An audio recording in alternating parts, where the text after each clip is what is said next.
ஒரு மதிய வேளையில மின்மினியும் முத்துவும் மலை மேல இருக்க அருவிய பார்க்க காட்டுப்பாதையில போயிட்டு இருந்தாங்க. அவங்க அடர்ந்த காட்டுப்பகுதியை அடைஞ்சதும் மின்மினிக்கு ஏதோ சத்தம் கேடுச்சு. என்னாச்சு மின்மினி? முத்து, எனக்கு வேற யாரோ பேசுற மாதிரி இருக்கு, நல்லா கவனி.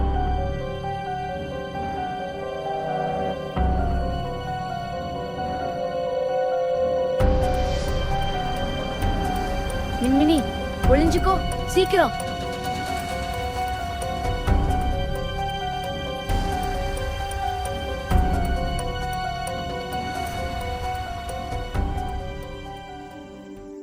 பாத்தியாடா, நான் சொன்ன மாதிரியே பண்ணினதுனால பக்கத்து ஊர்ல நம்ம கிடைச்ச வசூல் எவ்வளவுன்னு.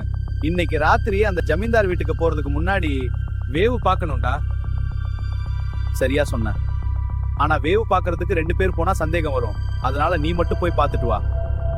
இந்த பணத்தை பத்திரமா பார்த்துக்கிட்டு நான் இங்க பதுங்கி இருக்கேன்.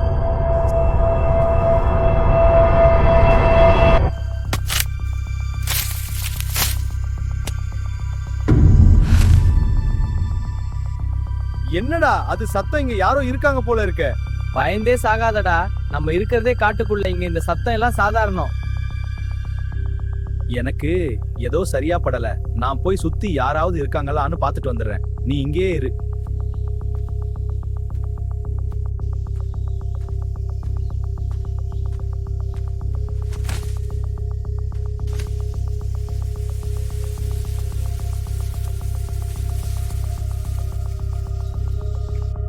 மாந்தானா?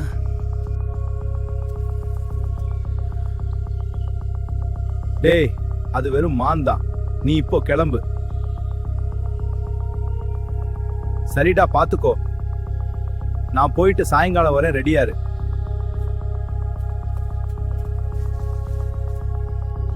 மின்மினி வா, நம்ம உடனே இங்க இருந்து போயிடலாம். ஆமா முத்து, பேசுறதுக்கு நேரம் இல்ல, சீக்கிரம் போலாம்.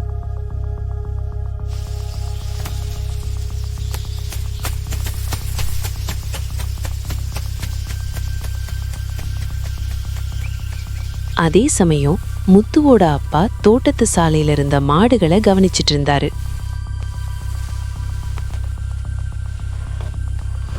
முத்துவும் மின்மினியும் காட்டுல இருந்து நேரா தோட்டத்துக்கு ஓடி வந்து அங்க இருந்த முத்துவோட அப்பா கிட்ட அவங்க பாத விஷயத்த சொல்லுறாங்க. மணிமாமா, அந்த மூங்கில் காட்டுக்குள்ள. மூங்கில் காடா? நீங்க எதுக்கு அங்க போனீங்க? அப்பா, அங்க போனது தப்புதான். ஆனா அங்க 2 திருடர்கள் பதுங்கி இருக்காங்க. உண்மையாவா? வேற என்ன பாத்தீங்க அங்க? உங்களை அவங்க பாத்துட்டாங்களா? இல்லப்பா, நாங்க அவங்க பேசுறத கேட்டுமே இங்க வந்துட்டோம். வேலை பண்ணீங்க பசங்களா. நீங்க 2 பேரும் முத்துவோட சைக்கிள்ல மின்னியோட பாட்டி வீட்டுக்கு போயிருங்க. நான் வேகமா போய் அவங்க கிட்ட விஷயத்த சொல்லிடுறேன். வா மின்மினி, போலாம் சீக்கிரம்.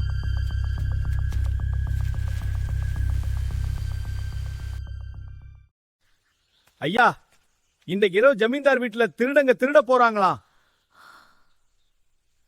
மின்மினியும் முத்துவும் அருவி பார்க்க போன இடத்துல அவங்க பேசிக்கிட்டு தான். அதனால இத உடனே ஜமீன்தார் ஐயாவுக்கு சொல்லணும். மின்மினியும் முத்துவும் எங்க இருக்காங்க? அவங்க இங்கதான் வந்துட்டு இருக்காங்க. இத சீக்கிரம் உங்கள்கிட்ட சொல்லணும்னு நான் முன்னாடியே சைக்கிள்ல வந்துட்டேன். மணி, நாம முதல்ல ஜமீன்தார் வீட்டுக்கு போவோம். ஐயா, உடனே போலாம்.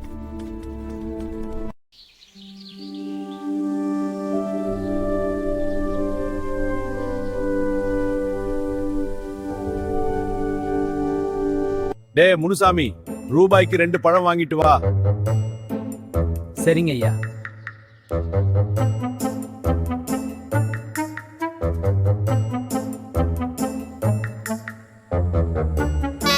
என்னடா இது, காலம் எப்படி மாறி போச்சு? இப்போ வந்து ரூபாய்க்கு 2 பழம் கேக்குறாரு.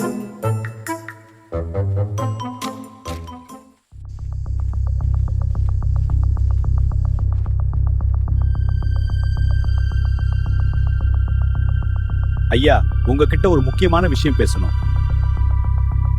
எங்க பசங்க 2 பேரு காட்டு பக்கம் போனப்போ 2 திருடர்களை பார்த்திருக்காங்க.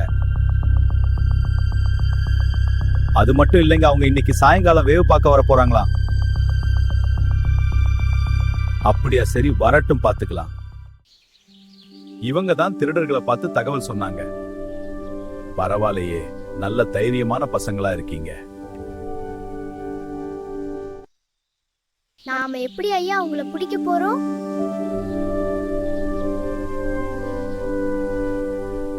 ஜமீன்தார் சிரிச்சுக்கிட்டே திருடர்களை எப்படி பிடிக்க போறோன்னு அமைதியான குரல்ல சொல்லிக்கிட்டு இருந்தாரு. அதே சமயம் காட்டுல இருந்து ஒரு திருடன் வேவு பார்க்க வரான். நல்ல பெரிய வீடுதான், இன்னைக்கு கொள்ள அடிச்சுட்டா நல்லா செட்டில் ஆயிரலாம். சுத்தி யாரும் இல்ல, நல்ல சான்ஸ் உள்ள எப்படி இருக்குன்னு பாத்திர வேண்டியதுதான். வேவு பார்த்துட்டு இருந்த அந்த திருடன் ஜமீன்தார் பேசுறத கூர்ந்து கவனிக்கிறான். முனுசாமி, நான் இன்னைக்கு ராத்திரி பக்கத்து ஊர்ல நடக்கிற திருவிழாக்கு போறேன். நாளைக்கு காலையில தான் திரும்பி வருவேன். நீ வீட்டை பாத்துக்கோ, முக்கியமா மேல மாடி கதவை பூட்டிரு.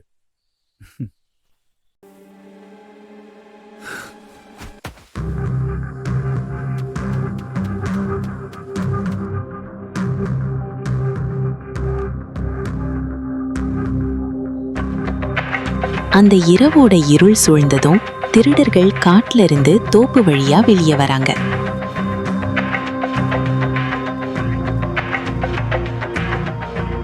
மெதுவா நடந்து அரண்மனையோட பின்புற சுவரை அடையறாங்க.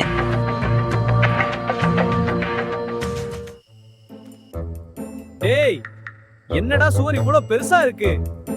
பின்ன நீ திருட வருவேன்னு சின்ன சுவர் வைப்பாங்களா? முதல்ல இன்னைக்கு வேலையை முடிச்சிட்டு அப்புறம் உன்னை பாத்துக்கிறேன்டா. ரொம்ப பேசாதடா. எப்படி இருந்தாலும் நான் தானே உன்னை இதுல தூக்கி விடணும்.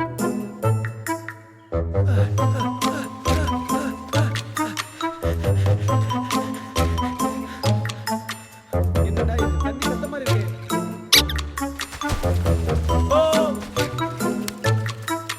வீட்ல யாரும் இல்லைன்னு நினைச்சுக்கிட்டு ரொம்ப சாதாரணமா வந்தாங்க திருடர்கள். ஆனா